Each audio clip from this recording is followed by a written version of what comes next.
Hey y'all, welcome to Paige's Perspective, where I help you find your inner strength to cope with life. All right, let's talk about self-care. I know. This word is thrown around a lot, but I'm going to dig deeper into why this shit is so important. And I know it's an obnoxious word, and I know that people avoid it sometimes, and they also misunderstand it occasionally, which is totally okay. But please understand that self-care is the foundation of healing. This is going back to the basics and understanding that if we don't take care of ourselves, we lose ourselves. If we don't take care of ourselves, we can't be the best for others. And if we have children, we need to set a good example for them. When we take care of ourselves, we learn who we are. We figure out our values, what we will and will not tolerate. We learn to love ourselves and find ourselves. We can't even be a good partner if we don't take care of ourselves first. We put so much time, effort, energy, all the things into trying to figure out how to help our partners or how to fix their relationship or try to understand why they do what they do, when we really need to pour that energy into finding ourselves and understanding ourselves. Understand what we like, what we don't like, what drives us, what makes us whole. Yeah, I understand that understanding the behaviors of someone can be important, but understanding ourselves is more important because we can set boundaries easier without guilt. So what the hell is self-care? What does it mean? Can we maybe have a new name for it, like self-maintenance? Because look at yourself as something you have to maintain, like a vehicle or a home. Taking care of these things, it's not easy. But to get the best out of them and have long-term success with them, we have to maintain them. Cars need regular oil changes, tire rotation, new tires, washes, all the things. Homes have lawns that need to be taken care of. They need to be cleaned, painted occasionally. Sometimes we need new flooring, new appliances, correct some foundation issues. Yep, that's us right now. But all of those things suck to manage and handle. But think of how we feel when we do the hard things, when we take care of these things. It feels so refreshing and so good to take care of the things, even if it's hard, even if it sucks. And we need to treat ourselves the same. That means doing things that feed our mental, emotional, physical, spiritual, and social parts daily. And I know it sounds like a lot. I get it. It can be really overwhelming to shift into doing things that are new and different, like taking care of ourselves. But here's the thing that gets me through so much of the overwhelming emotions. My self-care, my self-maintenance is what I can control. It's me. It's empowering. It's freeing. It takes away the pressure of thinking that we have to take care of everything when this must come first. And it's not selfish. And many of us are conditioned to put others before ourselves. But what about our survival and our ability to thrive? We're going to burn out if we constantly put our needs aside. I see it every day. We cannot pour into others until we take care of ourselves first. And it's an adjustment to go from putting others first to putting ourselves first. I get it, especially as a mom, but I am such a better person, a better mom, a better spouse when I put myself first. So I decided to do a giveaway in our Facebook community. And what made the group so special were the self-care posts, and they've been slacking a bit in there. I think there's just something in the air. And social media has kind of been a terrible place lately. I've clicked the unfollow button a lot. I haven't been in there as much as I typically am. And I'm sure some people have removed themselves as a form of self-care, which is totally understandable. But I'm challenging Wheelies to post their self-care daily and comment on other posts to engage and encourage others to take care of themselves. It's a form of accountability. And when you see others doing hard things like exercising, setting boundaries, meditating, all these things, you may have some FOMO and it'll inspire you to get your butt into gear. And I also know that some people feel very discouraged by some of the self-care posts. I hear you and I see you. I was you at one point. It was something within me though, and I had to really reflect on that. So let's change our perspective a bit. Nothing changes if nothing changes. If we're in a funk, an unhealthy relationship, or maybe we're going through a divorce or a separation, or maybe our lives are just not where we thought they'd be, the first step to get out of that funk and push forward is to take care of yourself. It's not to be used as a distraction though. So intentions matter here. If we're feeling super low, like there's no way we could do anything for ourselves, don't believe it. Fight with yourself. Push yourself. Yes, there is a time for rest, but if we're using that time quite often, we'll find ourselves in a pattern of making excuses to not get our asses in gear and take care of what needs to be taken care of. And I know hustle culture can be toxic. I get that 100%. I'm just trying to help you find the balance and understand that doing hard things is what gets us out of the funks. It's what gets us to push forward and not stay stagnant. And we're going to have moments of relapse, if you will, where we will start making all the excuses to not do what we know needs to be done. It's going to happen, but give yourself some compassion and then ask yourself again, what am I going to do about this? Then do something. Growth, healing, and taking care of ourselves is not easy. It's hard. And some things come to light that may be painful, but that's reality. And we have to acknowledge reality in order to grow. Self-care isn't just a spa day or getting your nails done. It's so much more than that. And yes, there is a time and place for that, but it's not everything. All right, so let's break down the different categories of self-care and some examples of what you can do for each one. We actually have a self-care module in our Independently Strong course, which I think may be one of my favorite modules. We break down all the things and provide worksheets. If you're the kind of person who needs the extra structure to stay consistent, you can use code Wheelies75 for 75% off the entire program right now. So let's get into the categories. Physical self-care. This one is usually self-explanatory, but I'm going to break it down a little bit.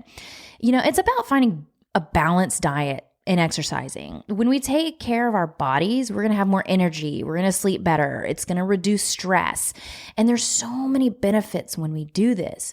Drink your water every day. Carry a water bottle around everywhere. Put some fun ass stickers on it to make your heart happy. Find workouts on YouTube, find a fun class to attend like Zumba, get into weights. You'll never regret a workout.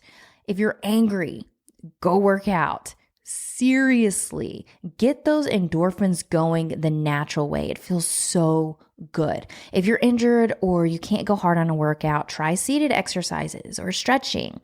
Also, sleep.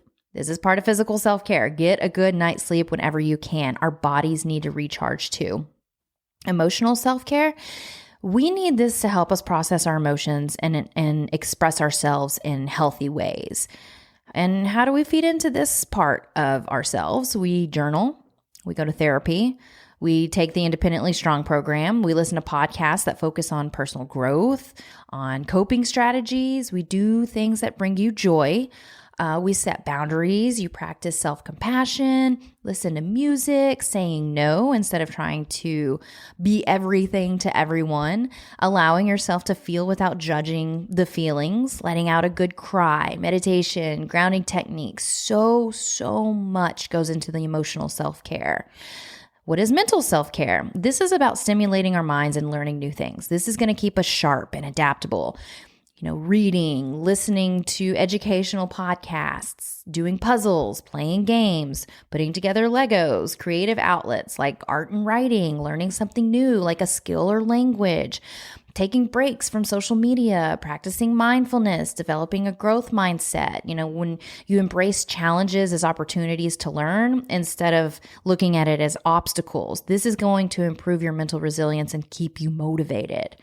Social self-care, this is spending time with family, that's not harmful to your well-being.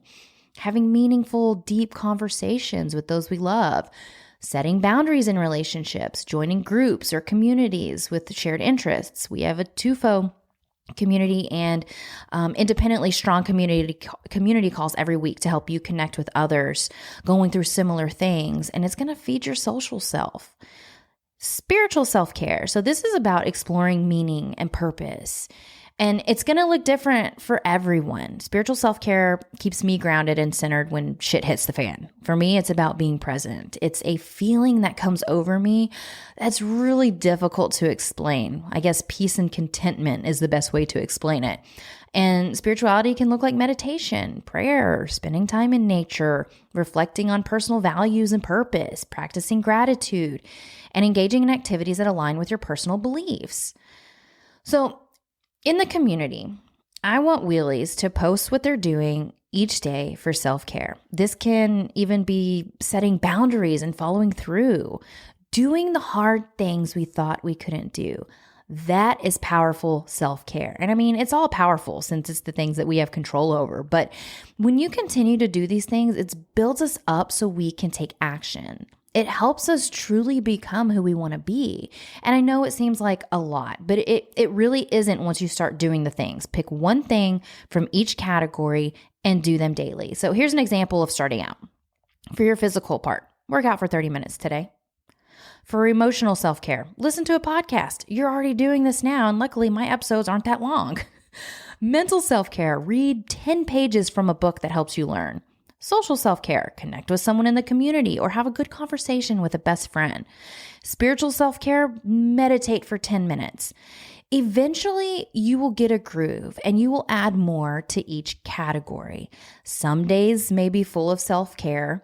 Some days may have barely any, and some days you'll have the perfect balance for you and it's going to feel amazing. Just keep trying and remember why it's important to take care of you. Guys, this life is really, really short. If we stay stuck in the same cycle of chaos without changing, the cycle is going to continue, not just for us, but with our kids if we don't start putting ourselves first. They're watching. They see everything we do and recognize when we are neglecting ourselves and even them because we put way too much into our partners, our relationships, or others. Sometimes we put too much work put too much into work.